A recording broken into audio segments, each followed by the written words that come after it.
Hello guys, मेरा नाम है Shubham Shri. I am the artist behind sketch पे श्री।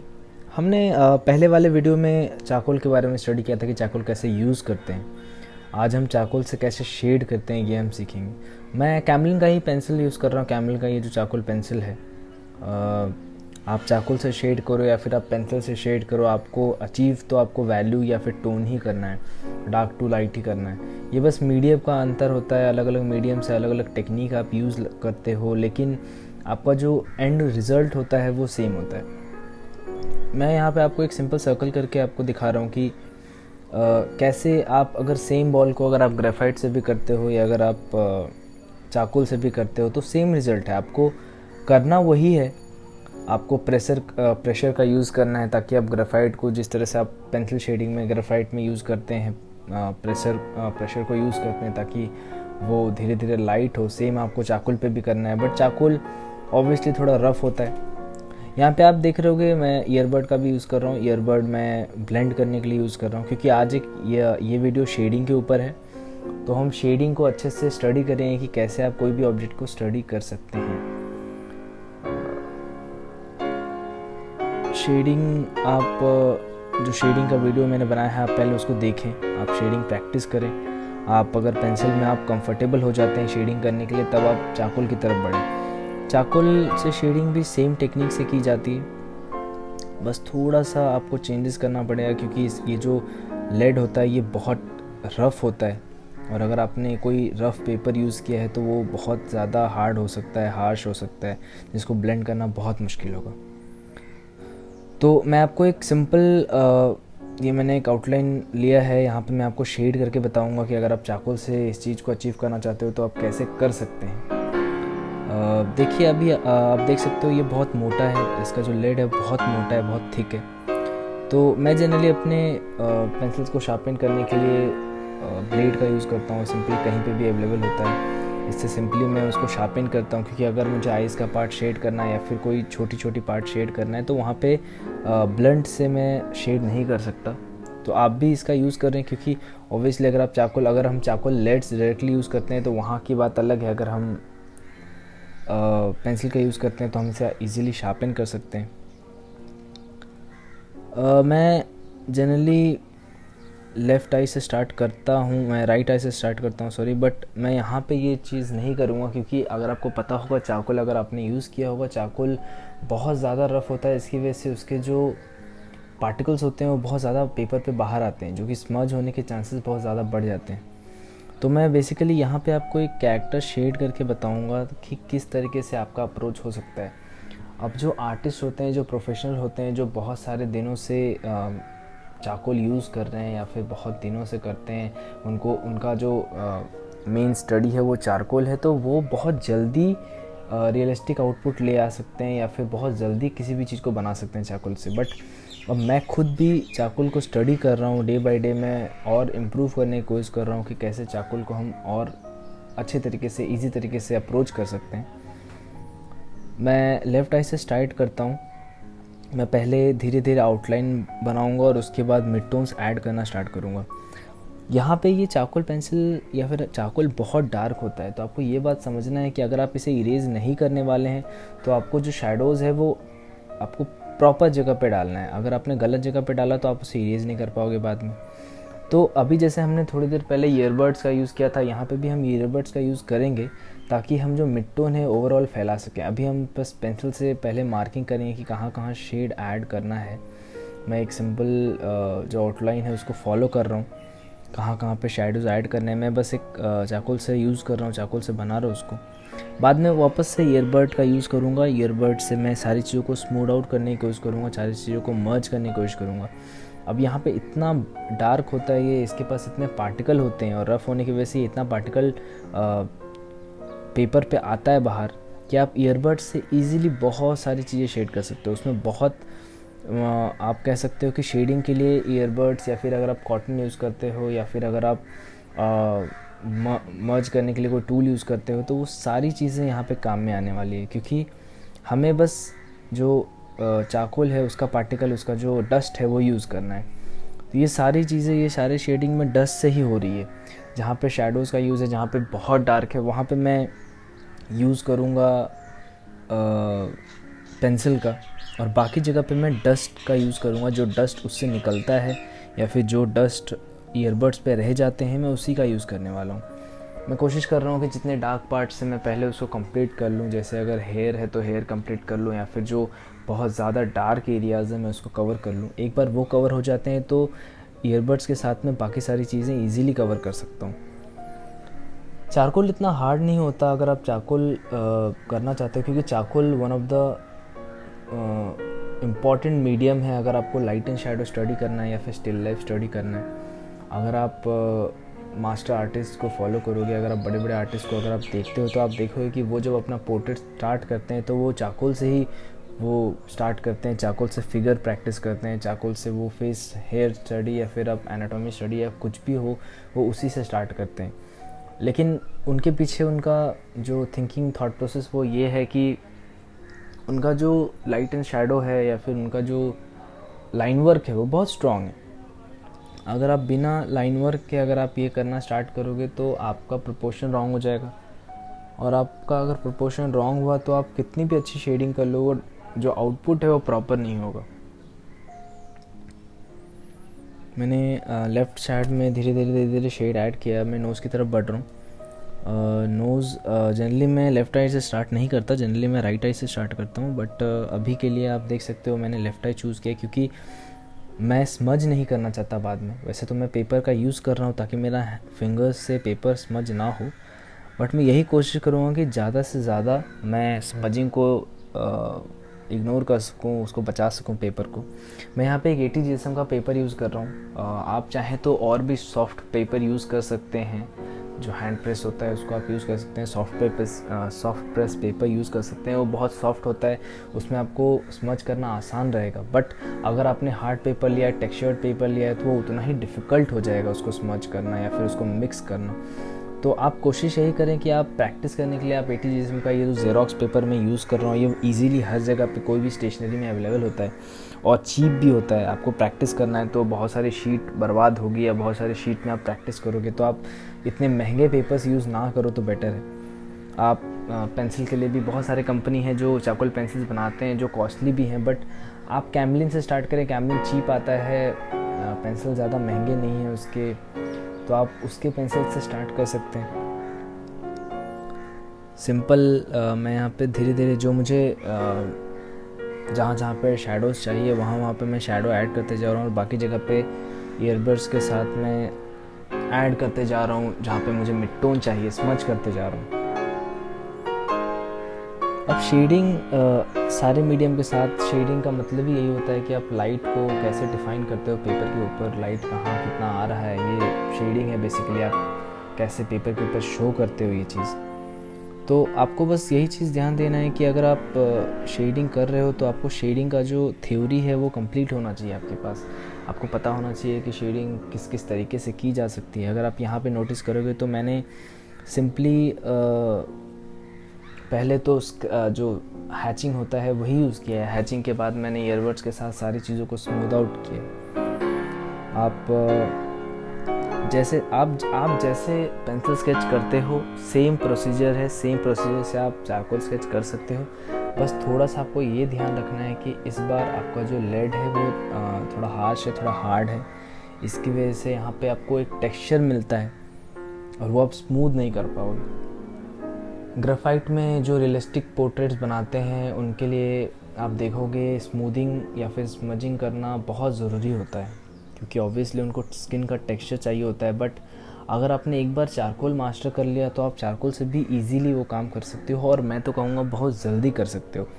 अब ये जो स्केच अभी मैं बना रहा हूँ ये आप 2x के स्पीड पे देख रहे हो। ये स्केच बनाने में मुझे ज़्यादा से ज़्यादा कुछ 30-35 मिनट लगे, 30 to 35 मिनट्स, और इसके बाद ये पूरा कंप्लीट हो गया। क्योंकि यहाँ पे जो शैडोज़ हैं, जो हाइलाइट्स हैं, वो बहुत जल्दी मिलते हैं। ग्रेफाइट से मुझे लेयर वाइज वर्क करना पड़ता है, बट इसमें मुझे डायरेक्टली जो डार्केस्ट शेड है वो मिल जाता है। मुझे यहाँ पे लेयर वाइज वर्क करने की ज़रूरत नहीं है। अगर मुझे पता है कि शैडो कहाँ होंगे या फिर हाईलाइट कहाँ होगा या फिर मिड टोन कहाँ होगा, तो मैं डायरेक्टली उसको जल्दी कर सकता हूँ। तो आपको पहले तो जो बेसिक होता है, जो वैल्यू है या लाइट एंड शेडो, ये सारी चीज़ें आप बेसिक पहले बहुत स्टडी करें। आप स्टिल लाइफ ट्राई करें, आप ये सारी चीज़ें करोगे तो आपको आइडिया होगा कि आपको करना क्या है। एक बार आपको वो पता चलेगा, फिर आप मीडियम कोई भी यूज़ करते हो तो आपके लिए बहुत ईजी हो जाएगा वो चीज़ करना। चारकोल एक बहुत अच्छा मीडियम है। चारकोल से आप बहुत जल्दी बहुत सारी चीज़ें कर सकते हो। अगर आप ट्रैवलिंग आपको पसंद है, आप ट्रैवलिंग आर्टिस्ट हो, आप इधर उधर घूमते हो और फिर आपको स्टिल लाइफ, आप लोकेशन पे जाके स्केचेस करना आपको पसंद है, तो चारकोल एक ऐसा मीडियम है जो आपको बहुत हेल्प करने वाला है। मेरा फेस ऑलमोस्ट रेडी है। मैं जहाँ पे मुझे हाईलाइट्स की ज़रूरत थी वहाँ पे मैंने इरेज़र का भी यूज़ किया है। ये जो पेन इरेज़र का मैंने यूज़ किया हुआ है, पेन इरेज़र आपको हाईलाइट्स के लिए बहुत इंपॉर्टेंट है। आप डिफरेंट इरेज़र्स का भी यूज़ कर सकते हैं। आप अलग अलग, आपको बस इरेज़ करना है तो आप कोई भी इरेज़र यूज़ करें। मैं पेन इरेज़र का यूज़ करता हूँ क्योंकि इससे हाईलाइट्स बनाना आसान होता है मेरे लिए। बालों के ऊपर या फिर बालों के ऊपर हाईलाइट्स बनाना या फिर नोज़ के ऊपर, आईलिड के ऊपर, ये सारी चीज़ आप इरेज़र से कर सकते हो। लेकिन जहाँ पे आपने ईयरबड्स से मर्ज किया है वहीं पे आप इरेज़र यूज़ करें तो बेटर है, क्योंकि अगर आपने पेंसिल के ऊपर यूज़ करना स्टार्ट किया तो वो प्रॉपरली इरेज़ होगा नहीं, आपको प्रॉपर रिज़ल्ट मिलेगा नहीं। ये पेपर पे भी डिपेंड करता है। अभी मैं 88 जिप्सम का पेपर यूज़ कर रहा हूँ, तो अगर मैंने ज़्यादा हार्शली इरेज़र को यूज़ किया तो पेपर फट सकता है, पेपर ख़राब हो सकता है। तो मैं वो नहीं करूँगा। मेरा पहले से लुकआउट यही रहेगा कि मैं कोशिश करूँ कि ज़्यादा से ज़्यादा जो हाइलाइट्स हैं वो मैं पहले से छोड़ दूँ, ताकि जब मैं इरेज़र का यूज़ कर रहा हूँ तो मुझे ज़्यादा परेशानी ना हो। अब देख सकते हैं यहाँ पे मैं इरेज़र का यूज़ कर रहा हूँ नोज़ के हाइलाइट्स बनाने के लिए या फिर फेस में जहाँ पे मुझे हाइलाइट्स चाहिए। तो ये वो पार्ट्स हैं जहाँ पे मैंने ईयरबड्स के साथ मर्ज किया हुआ है शेडोज़ को, या फिर जो डस्ट है उससे शेड की हुई है। अब शेडिंग आप अलग अलग तरीक़ों से कर सकते हो, बहुत सारे टेक्निक हैं, हर आर्टिस्ट का अपना इंडिविजुअल अप्रोच होता है, बट बेसिक सेम रहता है। आपको बेसिक जो हाईलाइट, मिड टोन और शेडोज़ है ये समझना बहुत ज़रूरी है। आपने ये समझ लिया तो आप कोई भी टेक्निक यूज़ करो, आपका खुद का टेक्निक आप बिल्ड कर सकते हो, आपका खुद का स्टाइल बिल्ड कर सकते हो। आप कुछ भी करो, आपको अंत में वही अचीव करना है। तो मैं आपको यही कहूँगा कि ये कोई ऐसी चीज़ नहीं है जो बहुत डिफ़िकल्ट है या फिर बहुत नई है या फिर आपको समझ नहीं आएगी। आपने पेंसिल शेडिंग किया है, चारकोल शेडिंग भी सेम ही है ऑलमोस्ट। चारकोल शेडिंग इवन और ज़्यादा जल्दी हो जाती है या फिर और ज़्यादा इजीली आप कर सकते हैं। मैं धीरे धीरे जहाँ पे मुझे हाइलाइट्स की ज़रूरत है मैं वहाँ हाइलाइट यूज़ कर रहा हूँ, वहाँ पे हाइलाइट्स बना रहा हूँ इरेज़र के साथ, और बाकी एरियाज़ को मैं पेंसिल के साथ या फिर ईयरबड्स के साथ मैं फिल करता जा रहा हूँ। जो चारकोल है ये बहुत आप कह सकते हैं कि बहुत फास्ट होता है, क्योंकि आपको जल्दी से जल्दी रिज़ल्ट्स मिल जाते हैं। तो अगर आप चारकोल प्रैक्टिस करना चाहते हो तो आप इजीली जो लाइव स्केचेस होते हैं, आप कहीं पे लोकेशन पे जा सकते हो या फिर आप पीपल स्केचिंग कर सकते हो। आप सिंपली फेसेस स्टडी करने के टाइम पे उसको यूज़ कर सकते हो। इससे आपको उसका फ़्लो समझ में आएगा, वो कैसे यूज़ कर सकते हो आप ये समझ में आएगा, जो कि बहुत ईजी रहेगा आपके लिए अप्रोच करना वो बहुत आसान रहेगा। अभी इससे पहले वाले वीडियो में जो हमने स्टडी किया था कि चारकोल कैसे यूज़ करना है, उसमें मैंने सिंपली आपको यही बताया है कि अगर बिगिनर्स इसको यूज़ करना चाहते हैं तो आपको पहले बेसिक्स इसका समझना पड़ेगा। लाइट एंड शेडो है या फिर बाकी सारी चीज़ें हैं वो तो हम जानते ही हैं, बट अभी आपको यही समझना है कि आप कैसे ये चीज़ें अचीव कर सकते हैं। अगर आपने बेसिक्स कर लिया है तो अगर आप कोई दूसरा मीडियम चेंज करना चाहते हैं, अगर आप चारकोल को सीखना चाहते हैं तो आप चारकोल के बारे में सीखिए, ना कि आप लाइट एंड शेडो को सीखेंगे। ये कोई नया टेक्निक नहीं है कि आप यहाँ पे आकर के आपको लाइट एंड शेडो दूसरे तरीके से करनी है, आपको अप्रोच दूसरा है, ऐसा कुछ भी नहीं है। मीडियम चेंज हो रहा है तो हम बस कुछ टेक्निक्स यूज़ करेंगे जहाँ के आप मीडियम के साथ जो कंफर्टेबल हो, जो प्रॉपर हो, बाकी जो बेसिक्स रहेगा वो सेम रहेगा। तो आप पहले वो वीडियो देखें, आप पुराने वीडियोस देखें कि बेसिक वैल्यू क्या होता है या फिर शेडिंग कैसे करनी है या फिर पर्सपेक्टिव क्या है, ये सारी चीज़ें आप देखें, बेसिक स्टडी करें और उसके बाद आप चारकोल की तरफ बढ़ें। इससे पहले वाले वीडियोस में मैंने आपको यही बताया चारकोल के वीडियो में कि कैसे चारकोल यूज़ करना है। आपको बेसिकली आप जिस तरह से पेंसिल यूज़ करते हो सेम आपको चारकोल भी उसी तरीके से यूज़ करना है। बस कुछ चीज़ें हैं जो आपको ध्यान में रखनी है जब आप चारकोल यूज़ कर रहे हैं, क्योंकि ये डार्क होता है, इतना इजीली इरेजेबल नहीं होता है, तो ऑब्वियसली ये एक टफ़ प्रोसेस हो जाएगा अगर आप जल्दीबाजी में कोई चीज़ करो तो वो ख़राब ही हो जाएगी। इसलिए आपको ध्यान रखना है कि आप कौन सा मीडियम यूज़ कर रहे हो। आगे जाके जब हम वाटर कलर स्टडी करेंगे तो उसमें भी सेम है, आपको सेम शेडिंग बनाना है या फिर सेम आपको टोन अचीव करना है, और उसमें भी सेम चीज़ आपको करना है, बस वो मीडियम अलग हो गया, वो कलर हो गया, वो वाटर कलर हो गया, या फिर आप एक्लेरिक कर रहे हो, कुछ भी कर रहे हो, आपको बेसिक स्ट्रॉन्ग रखना बहुत ज़रूरी है। मैं आपको यही कहूँगा कि 10 घंटे अगर आप प्रैक्टिस करते हो तो उसमें से 8 घंटे आपके बेसिक्स होने चाहिए, क्योंकि एक बार आपका बेसिक क्लियर हो गया उसके बाद आप कुछ भी ड्रॉ करो वो अच्छा ही लगेगा। मैं अभी रिसेंट डेज़ में जैसे आपको पता है कि हमारा ट्यूसडे को ट्यूटोरियल वीडियोस अपलोड होता है, तो मैं चाकुल के ऊपर या फिर बॉल पॉइंट पेन हो गया या फिर पेंसिल हो गया, इसके जो भी इम्पोर्टेंट चीज़ें हैं वो मैं अपलोड करूँगा, वो आप फॉलो अप कर सकते हैं। वीडियो को आप ध्यान से देखें, क्योंकि पूरे वीडियो में मैंने ये जो वीडियो है ये मैंने 2x की स्पीड पे आप रेंडर किया है, ताकि आपको समझ में आए कि हर एक स्ट्रोक जो मैं ले रहा हूँ या फिर हर एक लाइन जो मैं ड्रॉ कर रहा हूँ वो क्यों कर रहा हूँ, इससे आपको समझने में आसानी होगी। बाकी अगर आपको स्केचेस देखने हैं तो मैंने टाइम लैप्स वीडियो भी अपलोड किए हुए हैं। अगर आपको स्लो देखना है, अगर आपको समझना है कि कैसे होती है, तो इसलिए मैंने ये वीडियोस सारे स्लो जो रियल टाइम होता है उससे थोड़ा सा ही फास्ट रखा है, ताकि आपको समझ में आ जाए कि किस तरह से मैं अप्रोच करता हूँ चीज़ों को।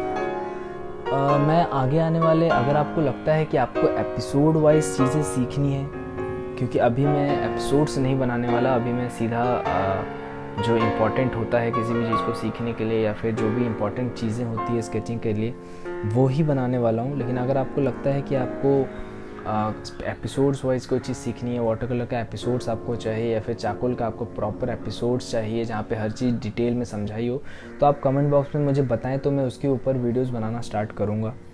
अभी के लिए मैं इम्पॉर्टेंट जो चीज़ें हैं चाकुल के ऊपर यही सारी चीज़ें आपको दिखाऊँगा, ताकि आपके लिए भी आसान हो, मेरे लिए भी आसान हो। बट अब आपको क्या सीखना है ये आप जानते हो। मुझे जो इम्पोर्टेंट लगता है मैं उसके ऊपर वीडियो बनाऊंगा, लेकिन आपको अगर कोई पर्टिकुलर चीज़ सीखनी है, पर्टिकुलर चीज़ अप्रोच करना है, तो आप सीख सकते हैं। आप कोशिश करें कि आप पहले बेसिक्स सीखें, आप पहले कैरेक्टर स्टडी करें, आप एनाटॉमी स्टडी करें, आप स्टिल लाइफ स्टडी करें, क्योंकि ये करने के बाद आप रियलिस्टिक अप्रोच कर सकते हो। अभी बहुत सारे बिगनर्स ये मिस्टेक करते हैं कि वो उनका जो अप्रोच होता है वो रियलिस्टिक की तरफ चला जाता है, वो जल्दी जल्दी रियलिस्टिक ड्राइंग करना चाहते हैं, बट वो बेसिक्स भूल जाते हैं कि बेसिक्स भी उन्हें प्रैक्टिस करना है। बेसिक्स कर लोगे तो आप कोई भी चीज़ रियलिस्टिक ड्रॉ कर पाओगे, सिर्फ फेस नहीं। अभी हम यहाँ पे पोर्ट्रेट स्टडी कर रहे हैं, बट पोर्ट्रेट के साथ साथ आप एनिमल स्टडी कर सकते हैं, लैंडस्केप कर सकते हैं। हम आगे आने वाले वीडियोज़ में लैंडस्केप भी देखने वाले हैं, एनिमल देखने वाले हैं, या फिर आप कोई भी चीज़ देख लो, आप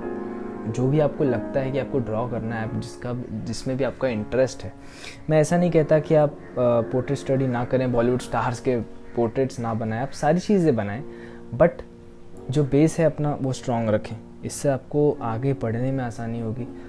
ये वीडियो बिगिनर्स के लिए है, तो बहुत इंपॉर्टेंट है कि आप ये सारे एडवाइस को फॉलो करें, ये सारी चीज़ें को यूज़ करें, क्योंकि आप आगे जाके आपको ये बहुत हेल्प करने वाला है। इसमें मेरा शेडिंग ऑलमोस्ट कंप्लीट हो चुका है, मैं और नहीं करने वाला। ये एकदम रियलिस्टिक अप्रोच मेरा नहीं है, ये एक सिंपल शेडिंग वीडियो है। आप इसको देखें, आप साथ में फॉलो करने की कोशिश करें। नेक्स्ट वीडियोस में हम आगे की चीज़ें भी डिस्कस करेंगे। अगर आपको कोई सजेशन है आपका, तो आप कमेंट बॉक्स में ज़रूर डालें, मैं उसके ऊपर वीडियोस बनाऊंगा। अगर आप अभी तक आपने चैनल सब्सक्राइब नहीं किया है तो प्लीज़ सब्सक्राइब करें। मैं आगे और भी ऐसे वीडियोस बनाने वाला हूँ। मैं कोशिश करूँगा कि आपको एक नए पर्सपेक्टिव से आर्ट वर्क इम्प्रूव करने का लेसन दे सकूँ, आपको बता सकूँ कैसे कर सकते हैं। इंडिया में आर्ट वर्क थोड़ा वीक है, बट मैं वही कोशिश करूँगा कि हम सब मिलके एक नया अच्छा आर्ट वर्क बना सकें। So till then keep practicing and thank you for watching the video. Bye.